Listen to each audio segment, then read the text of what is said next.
Salut bien-aimés frères et sœurs, ce matin nous voici de nouveau avec vous pour partager une autre vidéo. Voilà, pour ceux qui m'ont déjà suivi dans les vidéos précédentes, nous avons parlé des Hébreux, des Hébreux noirs dans la Bible. Nous avons parlé de la description aussi de Dieu et de son peuple qui est noir dans les Écritures.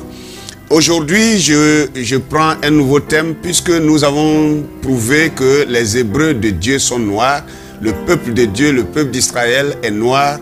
Alors, une question se pose maintenant et c'est ça mon thème ce matin. Si les Juifs de Dieu sont noirs, qui sont donc ces Juifs blancs qui occupent Israël actuel? Ça, c'est là mon thème. Si les Juifs de Dieu sont noirs, qui sont donc ces Juifs qui occupent Israël actuel? Alors donc, je voudrais que nous commencions cette vidéo par la lecture de Apocalypse chapitre 2, verset 9. Apocalypse chapitre 2, le verset 9 qui nous dit ceci. « Je connais ton affliction et ta pauvreté, bien que tu sois riche, et la calomnie de la part de ceux qui se disent juifs et qui ne le sont pas, mais qui sont une synagogue de Satan. Je connais ton affliction, ta pauvreté, bien que tu sois riche.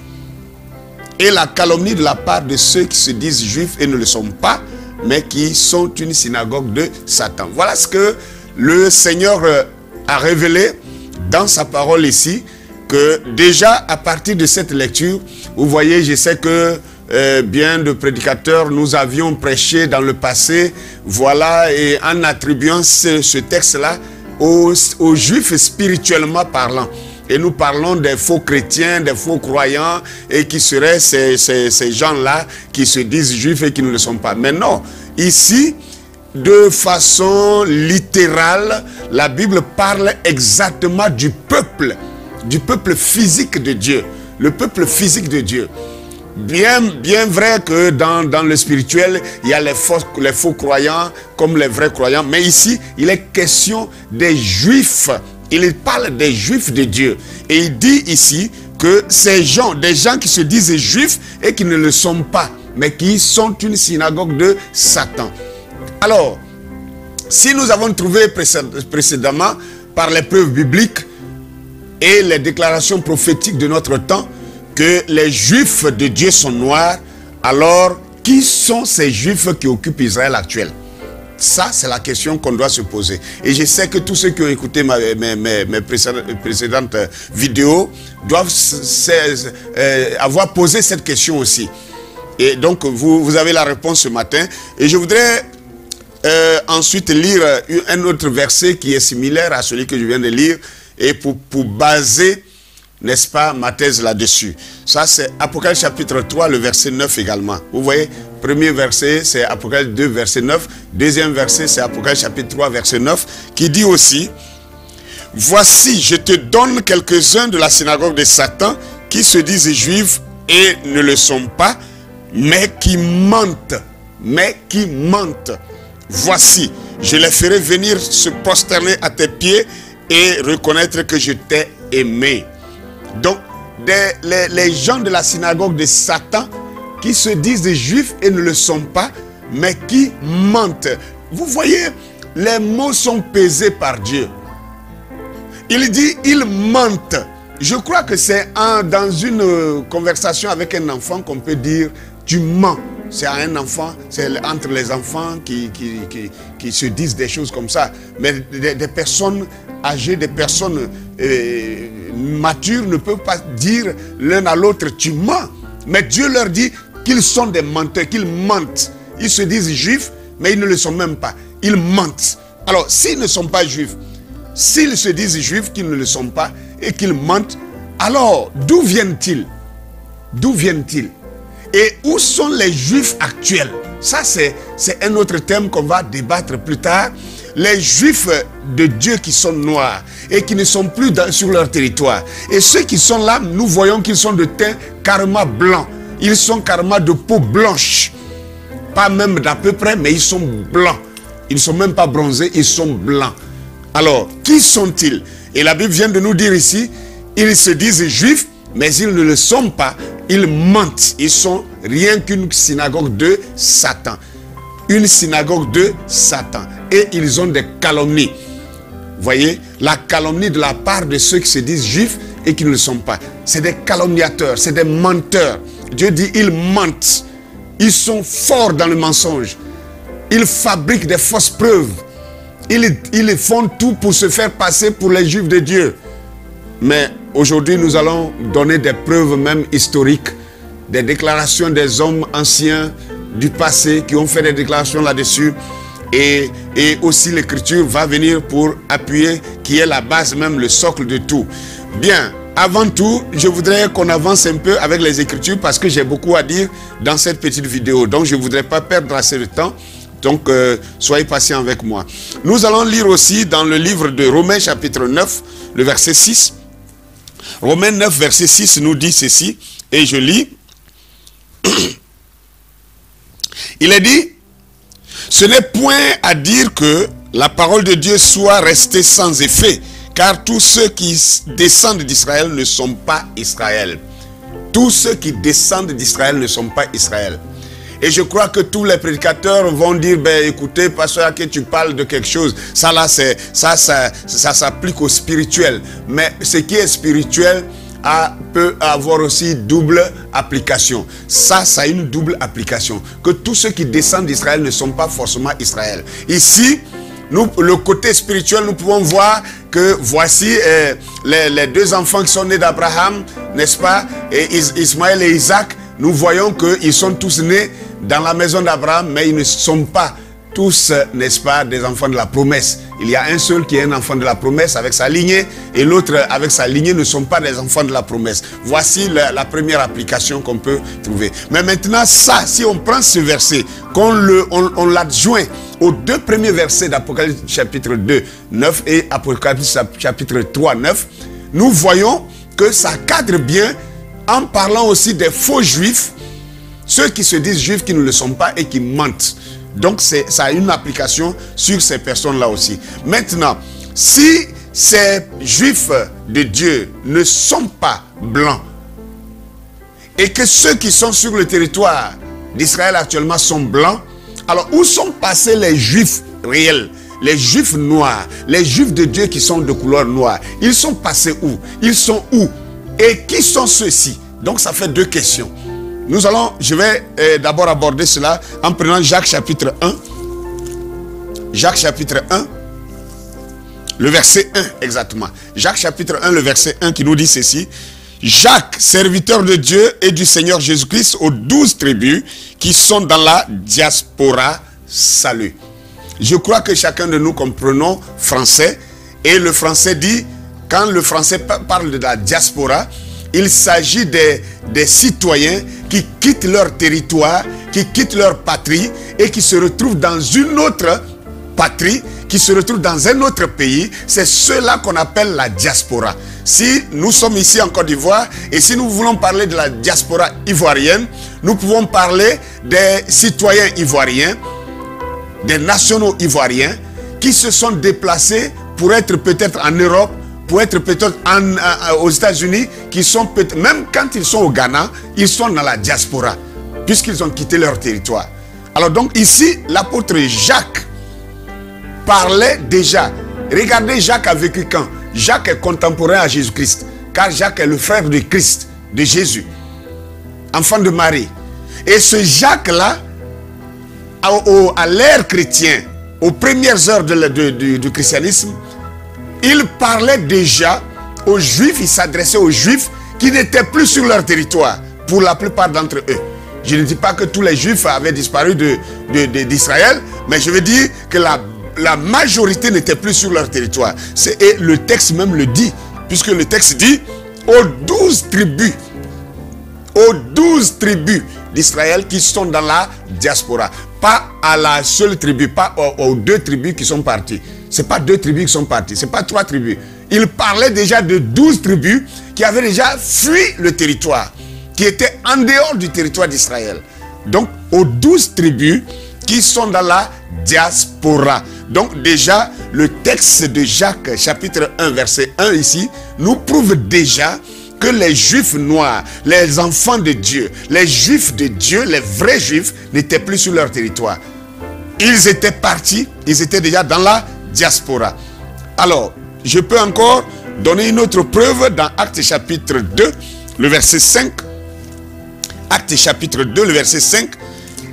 Actes chapitre 2, nous allons lire le verset 5 qui dit: Or, ici nous voulons parler d'abord d'un événement majeur qui s'est passé en Israël, à Jérusalem, après, quelque temps après la mort et la résurrection du Seigneur Jésus-Christ. Quand le Saint-Esprit devait descendre le jour de la Pentecôte. Alors la Bible nous dit quelque chose d'important ici. Au verset 5. Or il y avait en ce jour à Jérusalem des Juifs, hommes pieux de toutes les nations qui sont sous le ciel. Voici une autre preuve qui nous montre que les Juifs même, au temps de Jésus déjà même, les Juifs, au jour de la Pentecôte déjà, les Juifs étaient revenus de plusieurs patries, de plusieurs nations, de plusieurs pays. Et il dit, les Juifs, hommes pieux, qui sont dans toutes les nations qui sont sous le ciel. Toutes les nations qui sont sous le ciel. Donc ça veut dire que les Juifs étaient déjà éparpillés, étaient déjà dispersés dans toutes les nations. Et c'est à ces Juifs-là que Jacques, l'apôtre Jacques, plus tard, après la Pentecôte, c'est plus tard, quelques années, peut-être une dizaine d'années, une quinzaine d'années plus tard, que Jacques va écrire à ces Juifs qui étaient dans la diaspora. Parce que quand ils sont venus pendant la Pentecôte, pour la fête des tabernacles ou de la Pentecôte, quand ils sont venus là, ils sont repartis. Après ça, ils sont repartis dans leur lieu où ils étaient, dans leur diaspora. Ils sont retournés dans la diaspora. Donc, nous voyons que les Juifs de Dieu n'étaient même plus sur le territoire d'Israël. Alors donc, la question, qui sont ces Juifs, ceux qui se disent Juifs, qui sont là actuellement en Israël, de couleur blanche, qui ne ressemblent même pas à des Asiatiques, à la rigueur, et qui sont carrément européens. Ils viennent d'où? C'est la question. Alors, je vous invite à prendre avec moi 2 Rois chapitre 17. 2 Rois chapitre 17. Nous allons lire à partir du verset 23. Mais je ne lirai pas tout. Mais je vous donne aussi d'aller lire la suite du verset 23 au verset 34. Mais moi je vais lire seulement 2 versets. Le verset 23 à 24. Mais comme c'est long, à cause de la vidéo, je vais m'arrêter au verset 24. Mais vous pourrez lire la suite et vous allez mieux comprendre de quoi il est question. Ici, il est question du temps de la dispersion d'Israël. À quelle période déjà Israël avait commencé à être dispersé, à sortir de son territoire par force? Nous lisons. J'ai dit 2 Rois chapitre 17, le verset 23-24. Il est écrit ici: jusqu'à ce que l'Éternel ait chassé Israël loin de sa face, comme il l'avait prophétisé. Et Israël a été amené captif loin de son pays en Assyrie, où il est resté jusqu'à ce jour. Israël a été amené loin, en captivité loin de son pays, en Assyrie, où il est resté jusqu'à ce jour. Et parce que l'Éternel avait prophétisé de chasser, qu'il chasserait Israël hors de sa patrie. Et le verset 24 dit maintenant: le roi d'Assyrie fit venir des gens de Babylone, de Cuta, d'Ava, de Hamath, de Sepharvaïm, et les établit dans les villes de Samarie à la place des enfants de Dieu. Ils prirent possession de Samarie et ils habitèrent dans ces villes. Alléluia. Alors, chers frères et sœurs, vous voyez avec moi ici qu'il y a eu un remplacement de peuple. Et je voudrais briefer rapidement cette histoire-là pour que vous compreniez que depuis le temps de Saül, où le royaume d'Israël était un seul royaume, avec un seul roi qui était Saül, quand Saül est parti, et alors Saül est mort, David a pris le royaume, et David a été, n'est-ce pas, le vrai roi d'Israël, et et après la mort de David, son fils Salomon a pris le royaume. Israël était toujours un seul royaume, mais sous Salomon, Israël a atteint son âge d'or. Mais vers la fin du règne de Salomon, Salomon a connu quelques déviations et Dieu s'était fâché et Dieu a divisé le royaume d'Israël en deux royaumes. Et désormais, le royaume d'Israël n'était plus un seul royaume, il était deux. Et le royaume était divisé en tant que ainsi, c'est que 10 tribus s'étaient révoltées contre le royaume de Salomon, et contre le règne de Salomon, et ils ont suivi Jéroboam. Et deux tribus sont restées fidèles à la royauté de Salomon, et ils ont suivi son fils après sa mort, qui s'appelait Roboam. Et depuis ce temps, Israël est devenu deux royaumes. Et ces deux royaumes-là, le côté qui était resté fidèle au règne de Salomon, ce côté-là a suivi Roboam, comme je le dis, Roboam c'était le fils de Salomon, et ils avaient pour capitale Jérusalem. Et les 10 autres tribus qui avaient suivi Jéroboam, ils ont créé un nouveau royaume, et ce royaume qui comptait 10 tribus, ils avaient pour capitale la Samarie. Donc vous pouvez voir maintenant que Samarie ici, la ville de Samarie était la capitale du royaume d'Israël. Parce que les 10 tribus qui sont parties avec Jéroboam, ils ont pris pour nom royaume d'Israël. Et les 2 tribus qui sont restées avec Roboam, ils ont pris pour nom le royaume de Juda. Donc désormais il y avait le royaume de Juda et le royaume d'Israël. Le royaume de Juda qui comptait 2 tribus, comme je l'ai dit, avec pour capitale Jérusalem, et le royaume d'Israël qui avait 10 tribus et qui avait pour capitale la Samarie. Et c'est cette Samarie-là, la grande capitale des 10 tribus, qui a été attaquée par le roi de Babylone, qui est venu prendre captif toute une ville. Il a captivé toute la ville. Il a pris les habitants, les Juifs qui étaient de peau noire, il les a tous pris, il les a déportés pour les amener à Babylone. Et il a pris maintenant les habitants de Babylone, les Babyloniens. Des Babyloniens. Il les a pris des villes qu'on appelait Babylone, de Kuta, d'Ava, d'Amat, de Sepharvaïm. Il a pris les habitants de là-bas pour venir occuper les territoires qu'il avait vidés en Samarie. Donc vous voyez déjà qu'il y a eu déjà remplacement de peuples. Donc les peuples qui sont venus habiter à Samarie jusqu'à ce jour, la Bible dit jusqu'à ce jour, jusqu'aujourd'hui, ils ne sont plus jamais repartis à Babylone. Donc ce sont des Babyloniens qui sont venus habiter là. Et quelque chose va se passer si vous suivez le texte, comme j'ai dit jusqu'au verset 34. Vous allez voir que quand ils ont commencé à habiter en Samarie, la Bible dit qu'ils ne connaissaient pas, ils ne savaient pas respecter les lois de l'Éternel. Et l'Éternel a envoyé des lions pour les dévorer. Ils ont envoyé un message, n'est-ce pas, au roi de Babylone pour lui dire, mais tu nous as fait venir occuper le terrain des Juifs là, mais nous ne savons pas adorer leur Dieu, et il envoie des animaux sauvages pour nous dévorer. Et la Bible dit, le roi de Babylone a regardé parmi les captifs d'Israël, il a trié les sacrificateurs qui connaissaient la loi de Dieu, qui étaient déjà des enseignants, des prédicateurs de la loi de Dieu. Il les a triés et il a emmené ces gens-là, il les a pris parmi les Juifs et il les a ramenés à Samarie, quelques-uns, pour enseigner aux Babyloniens comment il faut respecter les lois de Dieu pour que les animaux ne viennent pas les détruire. Et donc quand ils les ont enseigné la loi de Dieu, ils ont commencé à obéir à la loi de l'Éternel, tout en gardant leurs anciennes divinités. Tout est écrit là-bas, vous pouvez lire là-bas pour voir. Et alors la colère de l'Éternel s'est apaisée maintenant et il les a laissés vivre en paix. C'est pourquoi la femme samaritaine, quand elle rencontre Jésus, elle dit, il n'y a rien, il n'y a pas de collaboration entre vous les Juifs et nous les Samaritains. Pourquoi disait-elle nous les Samaritains? Parce qu'elle savait qu'elle n'était pas juive, elle savait qu'elle n'était pas hébreu, elle savait qu'elle n'était pas descendante d'Israël. Parce qu'elle était déportée, ses aïeux ont été déportés de Babylone pour venir là. Et je veux répondre en même temps, et je vous donne des munitions, vous les chers frères et sœurs, contre cet incirconcis de Majid, Abdul Majid, qui prend ce texte-là pour essayer de balloter les gens, pour embrouiller les gens. Voilà la vraie version.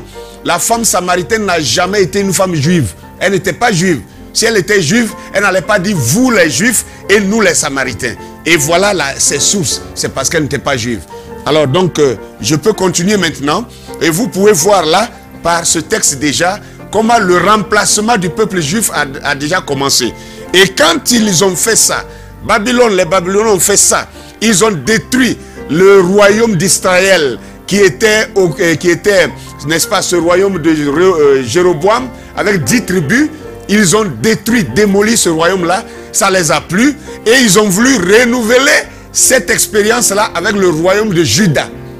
Donc ils ont décidé maintenant de venir attaquer le royaume de Juda. Et vous allez voir quelque chose qui va se passer dans 2 Rois chapitre 16. Le verset, je vais vous lire 2 Rois chapitre 16, juste le verset 6. Juste le verset 6 pour qu'on gagne en temps. Ici il est dit, dans ce même temps, Ratsin, roi de Syrie, fit rentrer Élat au pouvoir des Syriens. Élat, c'était une ville aussi. C'était une ville juive, habitée par les Juifs. Et Ratsin a attaqué cette ville-là et a annexé la ville et a placé désormais la ville sous sa juridiction. Et il dit maintenant, il expulsa d'Élat les Juifs et les Syriens. Et les Syriens vinrent à Élat où ils ont habité jusqu'à ce jour. Donc vous voyez encore que quand le roi de Babylone a fait l'expérience avec le royaume d'Israël par la Samarie, que ça marchait, alors le roi de Syrie a trouvé que c'était aussi une bonne technique pour annexer les terres d'Israël. Et il est venu attaquer la ville d'Élat et il a pris captif. La Bible dit il a expulsé. Expulsé veut dire chasser hors d'eux. Chassé hors de la ville. Il a expulsé tous les Juifs d'Élat, de la ville d'Élat, et il a pris les Syriens pour venir habiter là. Si ça là, ce n'est pas une preuve encore pour vous, je ne sais pas qu'est-ce que je peux donner comme preuve. Je suis prédicateur, je ne peux pas dire des choses où je n'ai pas de preuves bibliques. Mais je suis en train de vous donner plein de preuves. Et pour que ça ouvre votre conscience, votre esprit, pour que vous puissiez saisir cette réalité. Maintenant, je veux aussi avancer. Je vais encore vous donner d'autres preuves. Preuves qui sont dans le livre d'Esther. Dans le livre d'Esther, nous allons nous sortir encore 2 autres preuves là-bas. La première preuve, elle se trouve dans Esther chapitre 8. Esther chapitre 8, le verset 17. Le verset 17 nous dit ceci. Et je le lis. Dans chaque province... Bon, d'abord, je vais vous conter l'histoire car je veux gagner en temps. Ici, là, il est question de l'histoire d'Esther et de Mardochée. Ou à Suse chez les Perses, quand les enfants d'Israël avaient été amenés captifs là-bas aussi, et qu'ils étaient là-bas, que Mardochée était plus proche du roi, et qu'il y avait un certain Haman qui était jaloux de Mardochée. Il a décidé de décimer Mardochée et tout son peuple. Et comme Mardochée était juif, alors donc il voulait détruire tous les juifs de Suse.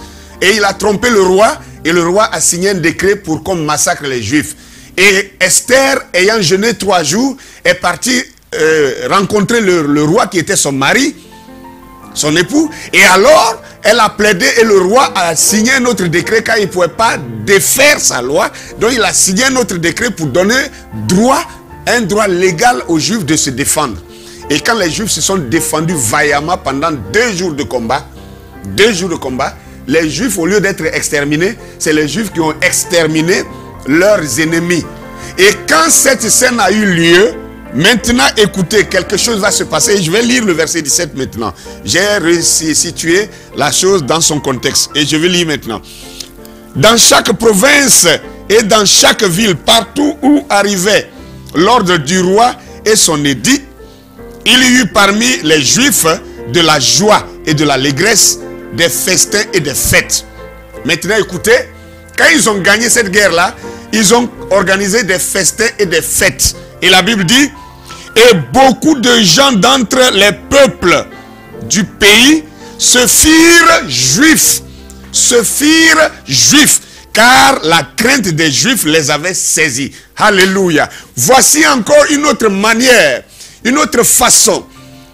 Vous voyez, n'oubliez pas que les premiers versets que nous avons lus, c'est la calomnie de ceux qui se disent juifs et qui ne le sont pas.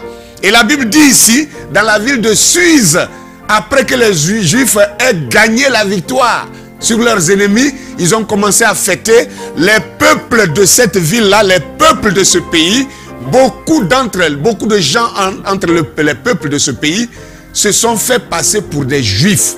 Ils se firent Juifs. Bon, si je m'arrête là, quelqu'un va dire, mais écoutez, c'était juste pendant la fête, ils se sont confondus à la fête pour fêter. Mais est-ce qu'après ça, ils ont gardé l'identité juive? Est-ce que ça veut dire qu'ils se sont transformés en juifs pour toujours? Je vous dis oui. Je vais vous donner la preuve. Si je n'ai pas la preuve, je ne vais pas venir lire ça. Esther chapitre 9. Esther 9, le verset 27 à 28. Esther 9, le verset 27 à 28. Écoutez maintenant. La Bible dit, les Juifs prirent pour eux, pour leur postérité, et pour ceux qui s'attachèrent à eux. Oui, ils prirent. C'est-à-dire, quand ils ont fait cette fête-là, ils ont décidé de faire une loi, d'établir une loi perpétuelle. Une loi perpétuelle. La perpétuité, c'est la distance la plus longue en dehors de l'éternité. Donc, perpétuel, ça veut dire jusqu'à ce jour, jusqu'en 2019 là, cette loi devait être en vigueur. Et il dit, les Juifs prirent pour eux, pour leur postérité, et pour tous ceux qui s'attachèrent à eux. Donc, ceux qui s'attachèrent à eux, c'est qui? Ceux qui s'attachèrent aux Juifs. Ceux qui se firent Juifs. Ceux qui se sont transformés en Juifs, les Juifs les ont acceptés. Et pour ceux qui s'attachèrent à eux, la résolution et l'engagement irrévocable de célébrer chaque année ces 2 jours selon le mode prescrit et au temps fixé. Ces jours devaient être rappelés et célébrés de génération en génération dans chaque famille, dans chaque province, dans chaque ville. Et ces jours de Pourim, alléluia, les jours de Pourim, vous entendez aujourd'hui encore en 2019, les Juifs, ces faux Juifs qui sont là-bas, ils fêtent cette fête-là qu'on appelle la fête de Pourim. La fête de Pourim. Et ces jours de Pourim ne devaient jamais être abolis au milieu des Juifs, ni le souvenir s'en effacer parmi leurs descendants. Donc, n'oubliez pas que les Juifs désormais ont inclus en leur sein ceux qui se firent Juifs, ceux qui se sont fait passer pour des Juifs. Voilà pourquoi Apocalypse chapitre 2, verset 9 et Apocalypse chapitre 3, verset 9, des centaines d'années plus tard, ici le Seigneur dit la calomnie de ceux qui se disent juifs et qui ne le sont pas. Parce que pour en être juif, c'est de naissance. Ce n'est pas par association. Mais ces gens-là sont devenus juifs par association.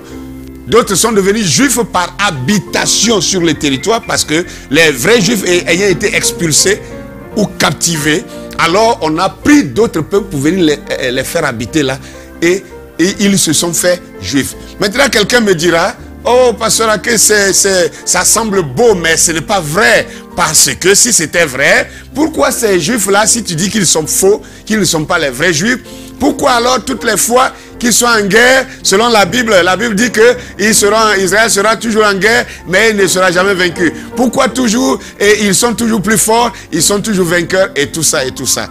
Frères, sœurs, messieurs, mesdames, rappelez-vous que je viens de vous lire un passage dans 2 Rois chapitre 17, où ces Babyloniens qui sont venus habiter sur la terre d'Israël, quand ils n'obéissaient pas aux exigences élémentaires de Dieu ou rudimentaires de Dieu, Dieu les tuait par des animaux.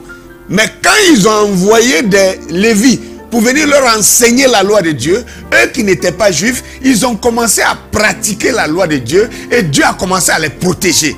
C'est une question de terre, mes frères. C'est une question de terre. Et tous ceux qui, même si je sais pas, si ce sont les Philistins, si ce sont les Cananéens qui partaient habiter là-bas, aussi longtemps qu'ils respectent la loi de Dieu, Dieu les protégerait. C'est ça que je veux que vous compreniez. Alors maintenant, nous allons continuer. Je voudrais aussi lire quelques déclarations car je suis un croyant du message du temps de la fin de Élie de Malachie 4, William Marion Branham. Et je voudrais vous lire 2 citations minimum. Il y en a beaucoup, mais je vais lire 2 pour condenser la vidéo. Parce que c'est une série de vidéos que je suis en train de faire. Et nous en ferons encore beaucoup d'autres. Et donc, les autres citations, on les garde pour les lire à la suite. Mais je voudrais vous lire 2 citations ici. Premièrement, dans la question-réponse du 3 janvier 1954 au soir. Question-réponse du 3 janvier 1954 au soir. À la citation 163. Frère Branham dit ceci. Allez chez les Juifs et vous direz que tous les Juifs ont un teint sombre. Frère Branham dit les Juifs ont un teint sombre. Dans les vidéos précédentes, je vous ai prouvé. Oui, Frère Branham dit que Élie était noir. Élie était de teint sombre, il était de teint basané, il était noir. Et alors, nous avons vu aussi que Job aussi était noir. Or, tous ces gens-là sont des Juifs, des Hébreux. Et maintenant ici, Frère Branham le prophète dit que les Juifs sont de teint sombre. Et il dit le Juif est une personne brune. Le Juif est une personne brune. C'est quoi une brune? C'est quoi un brun? Quelqu'un qui est brun. Un brun. Nous avons prouvé ça dans les vidéos passées, mais ça n'empêche que je vous ramène encore. Le brun. Tapez la peau brune. Sur Google, allez sur Google, tapez la peau brune. Peau brune. Vous allez voir c'est quelle peau qui sort. Si c'est un blanc qui sort, vous allez venir ici pour me dire que je suis un menteur. Mais ce n'est pas un blanc qui sort. Quand vous tapez la peau brune sur Google, c'est une personne bronzée, une personne noire. Parmi les noirs, il y a les teints clairs, il y a les teints sombres aussi. Donc c'est une personne noire. Nez bien épaté, cheveux crépus. Voilà de quoi il est question. Et Frère Branham dit, le Juif est une personne brune. Mais j'en ai vu beaucoup qui avaient des cheveux roux et des yeux bleus. Avec une peau claire. Oui. Avec une peau claire. Sinon, le Juif en général, il est brun. Le Juif en général, il est brun. Donc maintenant, qui sont ces Juifs qui sont en Israël actuellement? Qui sont-ils? Aussi blancs que ce papier-là. Nous lisons dans le même sermon, à la citation 159, il dira ceci. Bon, si vous pensiez que le fait d'être devenu noir était la malédiction, cela la malédiction, eh bien, de toute façon, le Juif aussi est noir. Cette fois-ci, le prophète va loin pour dire, il est noir. Le Juif aussi est noir. Et dans les vidéos précédentes, il y a certains qui ont regardé, qui ont dit, non, bon, les citations tu as dit là, nous on n'a pas trouvé. Toutes les citations que je vous ai lues, la plupart, ce sont les citations version Shekinah, publication de Shekinah. Allez chercher. Il y a un module de recherche avec cocheur de Shekinah. Vous allez trouver toutes ces citations là-bas. Que Dieu vous bénisse. Maintenant, je vais avancer avec des déclarations des personnalités, n'est-ce pas, historiques. Mais je voudrais aussi, avant d'arriver là-bas, que vous puissiez prendre avec moi Genèse chapitre 10. Genèse chapitre 10, le verset 3. Je vais encore étayer quelques points. Genèse chapitre 10, le verset 3, qui nous dit ici, quand Dieu avait... je vais laisser les 2 versets qui sont en haut parce que j'ai une vidéo à faire particulièrement sur la malédiction, soi-disant de Cam, ce qui n'existe même pas dans la Bible. Il n'y a pas de malédiction contre Cam. Mais ici, là, je vais lire ici, quand Dieu disait, au verset 27, il a dit, que Dieu étende les possessions de Japheth, qu'il habite dans les tentes de Sem, et que Canaan soit leur esclave. Alors, Dieu devait étendre les possessions de Japheth, et Japheth devait habiter désormais dans les tentes de Sem. Je vous rappelle que Sem, c'est l'ancêtre d'Israël. Les Israélites sont des Sémites. Ils descendent de Sem. Et Sem, c'est l'un des fils de Noé. C'est le fils cadet de Noé. Noé a eu Sem pardon, c'est le premier-né de Noé. Noé a eu Sem, il a eu Cam, il a eu Japheth. Et maintenant, ici, il est question de Japheth qui devait étendre ses possessions jusqu'à toucher, n'est-ce pas, les tentes de Sem. Et Sem, je vous dis, Sem, les Hébreux descendent de Sem. Donc, ça veut dire que les enfants de Japheth, dans la suite des temps, selon cette prophétie, devaient venir même prendre le territoire des Sémites, c'est-à-dire des Hébreux. Donc, tout ça, ça concorde avec tout ce que je viens de vous donner plus haut.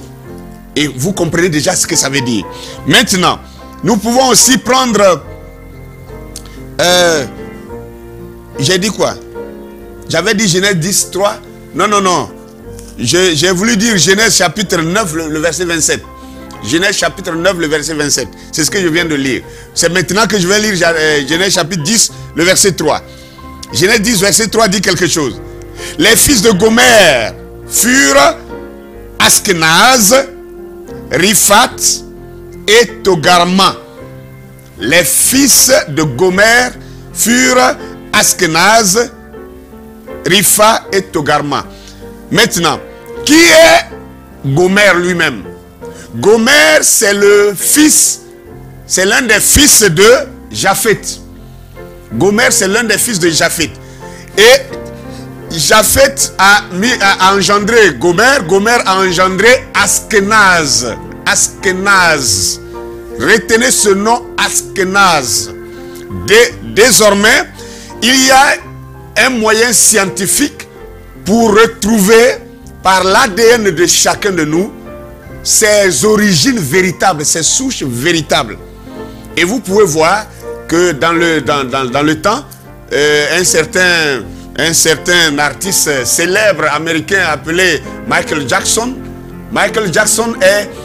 avait fait ce test-là, et le test avait démontré qu'il était, n'est-ce pas, né, en fait, ses origines remontaient jusqu'en Côte d'Ivoire. Et Michael Jackson est venu en Côte d'Ivoire ici. Il est allé même jusqu'à Krenjabo, sur ces terres, sur les terres qui sont censées être ses souches. D'où ses ancêtres, ses aïeux seraient partis pour se retrouver aux États-Unis en esclavage, et il a pu retrouver ses origines. Dernièrement, il y a eu un autre artiste qui est arrivé au Ghana et qui s'est retrouvé même dans le royaume, au royaume Ashanti. Et il était de souche royale Ashanti. Et par ce moyen-là, ils ont fait les mêmes tests de prélèvement d'ADN. Et ceux que vous appelez les Juifs actuellement, qui sont en Israël actuellement, quand on a prélevé leur ADN, ils se sont retrouvés, on a trouvé que ce n'étaient pas des Juifs, ou du moins que leur souche était dans un petit village au nord de la Turquie, appelé Askenaz. Askenaz. Ça vous dit quelque chose maintenant? C'est pourquoi j'ai lu d'abord les textes bibliques. Et je vais vous dire que Askenaz, c'est le nom d'un individu. Et la terre, ce village qui s'appelle Askenaz aujourd'hui, ça porte le nom d'un individu. C'est comme Israël. Le nom Israël, la terre d'Israël, ça porte le nom de l'homme qui s'appelait Israël.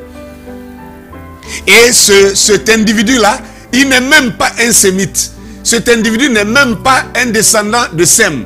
Cet individu est en dehors de la lignée de Sem. Il est de la lignée de Japheth.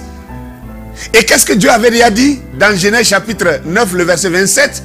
Que les descendants de Japheth allaient étendre leur habitation jusqu'à aller habiter dans les tentes de Sem.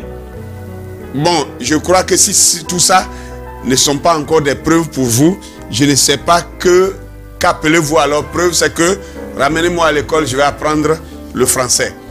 Mais je crois que j'ai été assez clair. Maintenant, je vais passer aux preuves historiques. Aux preuves historiques. Je venais de montrer les preuves scripturaires. Je vais maintenant vous montrer les preuves historiques. Justement parce que la Bible dit que il y a ceux qui se disent juifs qui ne le sont pas. mais qui sont une synagogue de Satan. La Bible l'a dit déjà. Et vous allez voir quelque chose ici. Il y a un homme, l'ex-président, je crois il fut le deuxième président de l'Égypte. On l'appelait Nasser Abdel Gamal. Nasser Abdel Gamal, dans une interview à la télévision, en son temps, a fait cette déclaration et je vous cite. Il a dit ceci: vous les Juifs, vous ne serez jamais en mesure de vivre ici en paix parce que vous avez quitté ici noir et vous revenez blanc. Mais nous ne pouvons pas vous accepter. Alléluia. Alors, voyez-vous, ça veut dire que Gamal, Abdel Nasser Gamal, il connaissait la vérité sur les Juifs. Il connaissait la vérité sur l'histoire des Juifs. Il connaissait la race, il connaissait la couleur des vrais Juifs. Et il a dit, vous les Juifs, vous ne pourrez jamais être en mesure de vivre ici en paix. Car vous êtes partis d'ici, vous êtes quittés ici, noirs, et voilà maintenant vous revenez, et vous êtes blancs, et vous nous dites que vous êtes nos voisins. On ne va jamais accepter cela. On ne va jamais accepter ça, parce que vous n'êtes pas les vrais Juifs. Les vrais Juifs, nous les connaissons. Quand ils quittaient l'Égypte, ils étaient noirs. Nous les connaissons, ils étaient nos voisins, ils étaient noirs. Quand on les a pris en captivité pour les amener à Babylone, ils étaient noirs. Mais d'où vous venez, vous? Pour être aussi blanc que des papiers, blanc que du coton. Et vous nous dites que vous êtes ces Juifs-là, nous ne pouvons jamais vous accepter. Donc voici la raison du combat interminable entre ces Arabes qui entourent Israël aujourd'hui avec ces faux Juifs. Moi je les appelle maintenant faux Juifs car je viens de vous donner les preuves. Ce ne sont pas des Juifs. Ce ne sont pas des Juifs de Dieu. Ce ne sont pas des Juifs authentiques. Ce sont des Askénazes. Ce sont des Askénazes et je peux vous donner leur vraie appellation. Ils sont des Askénazes, ils sont des Khazars, ils sont, n'est-ce pas, des Sépharas. Des Sépharas. Ce sont des Askénazes, des Sépharas et des Khazars. Voici ce qu'ils sont. Ils ne sont pas les vrais Juifs. Et je veux aussi vous recommander ce livre que vous allez voir sur votre petit écran. Ce livre est intitulé The Jew and Negro. The Jew et Negro. C'est-à-dire, c'est en anglais, ça veut dire le juif est un nègre. Le juif est un nègre. Donc le juif est un nègre. Déjà par le titre même du livre, nous comprenons déjà tout. Et ça a été écrit par un anglais. Et ce monsieur, par les anglophones, et l'auteur de ce livre-là, d'ailleurs vous voyez ça sur votre écran, c'est Arthur Talmage Albernici. C'est lui qui a écrit ce livre-là. Et il dit à la page 7, il dit ceci: les Juifs originaux étaient de taille moyenne et noire. Les Juifs originaux étaient de taille moyenne et noire. Vous pouvez voir ça dans ce livre-là. Il dit beaucoup d'autres choses, mais j'ai pris juste un aspect, juste pour enrichir ma vidéo. Alors, je continue aussi pour vous faire voir un autre livre que vous pouvez voir de Solomon Sand. Solomon Sand, vous voyez ça sur votre petit écran actuellement. Ce livre de Solomon Sand, c'est un juif, un de ces faux juifs qui habite actuellement en Israël. Et lui-même, il écrit ce livre-là, regardez le titre du livre, comment le peuple juif fut inventé. Comment le peuple juif fut inventé. Il parle de quel peuple juif? Du peuple juif qui habite actuellement en Israël. Il dit, ils ont été inventés de toutes pièces. Ce n'est pas les vrais juifs. Lui-même, il est parmi eux et il déclare ça. Que dites-vous, mes frères? Pourquoi le noir veut que son histoire lui soit apprise par quelqu'un d'autre? Et pourtant, les preuves sont là. Alors, nous allons avancer encore. Nous allons prendre maintenant un autre livre que je vous présente encore, n'est-ce pas? Le livre est intitulé The Nazi World War II. The Nazi World War II. c'est en anglais aussi. Vous pouvez le voir sur votre petit écran. Ça signifie les nazis, la Deuxième Guerre mondiale. Les nazis, la Deuxième Guerre mondiale. Et dans ce livre-là, à la page 139, il est question ici d'une conversation que Hitler aurait eue avec sa garde rapprochée, un élément de sa garde rapprochée. Et je vais vous lire ce discours-là et je vais terminer ma vidéo par ça. Et il dit ceci. Hitler dit: même étant mort, je déclencherai la Seconde Guerre mondiale. Et le soldat lui pose la question: comment? Et Hitler reprend et il dit: le jour où l'humanité comprendra que j'ai essayé de défendre cette nation, en ce moment-là, la Troisième Guerre mondiale commencera. Quand il dit le jour où le monde, l'humanité comprendra qu'il essayait de défendre cette nation. Quelle nation? Il parle de l'Allemagne dont il était le leader. Et alors, il continue. À partir de ce moment, l'humanité comprendra que j'étais en train de défendre ma nation contre les francs-maçons, les Illuminati et les Juifs. Vous entendez bien? Hitler dit que en ce moment-là, l'humanité comprendra que lui, il était en train de défendre sa nation contre les francs-maçons, les Illuminati et les Juifs. Alors, et il dit alors, si les Américains gagnent la guerre, alors ils vont conquérir le monde. Et nous serons les esclaves des Juifs pour toujours. Si les Américains gagnent la guerre, alors ils vont conquérir le monde. Et nous serons les esclaves des Juifs pour toujours. Ça, c'est Hitler. Il continue encore, il dit: et les Juifs essayeront même de conquérir Dieu. Waouh! Les Juifs essayeront même de conquérir Dieu. Pendant que vous écoutez ce discours-là, je vous renvoie à un verset biblique qui se trouve dans 2 Thessaloniciens chapitre 2. 2 Thessaloniciens chapitre 2, verset 7 au verset 12. Là-bas, vous allez tout comprendre.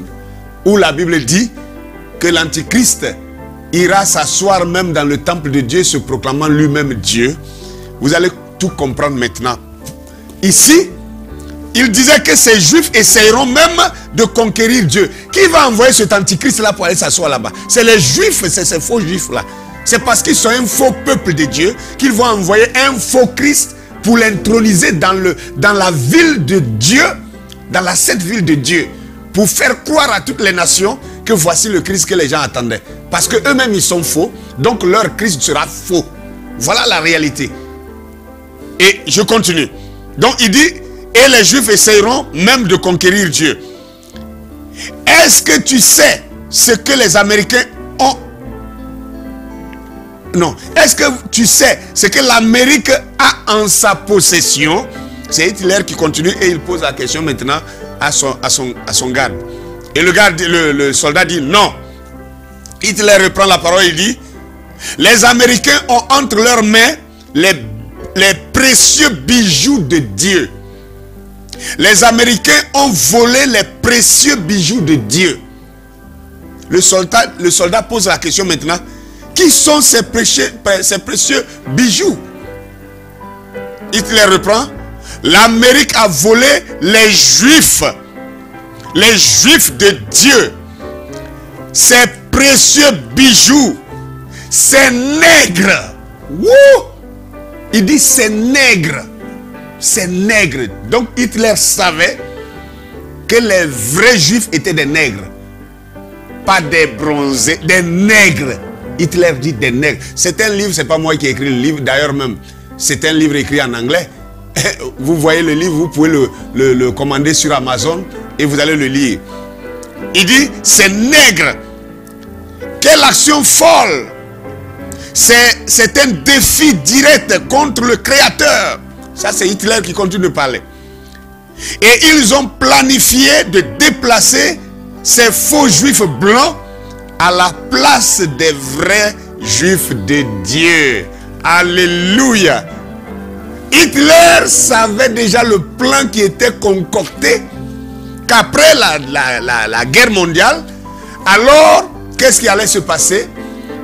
L'Amérique, avec ses Illuminati, avec ses francs-maçons, allait concocter pour former un faux peuple de faux juifs pour les amener à travers les Nations Unies, décider unilatéralement d'amener ces gens-là pour aller les établir sur le territoire des enfants de Dieu, des Juifs qui étaient noirs. Voilà pourquoi Abdel Gamal, il avait raison quand il a dit: vous êtes partis d'ici noirs et vous revenez blancs, nous n'allons pas vous accepter. Alors mes chers frères et sœurs, je crois avoir essayé tant bien que mal de vous donner les preuves de mon thème, que si les Juifs de Dieu sont noirs, qui sont donc ces Juifs qui occupent Israël actuel? À très bientôt pour une prochaine vidéo. Que Dieu vous bénisse.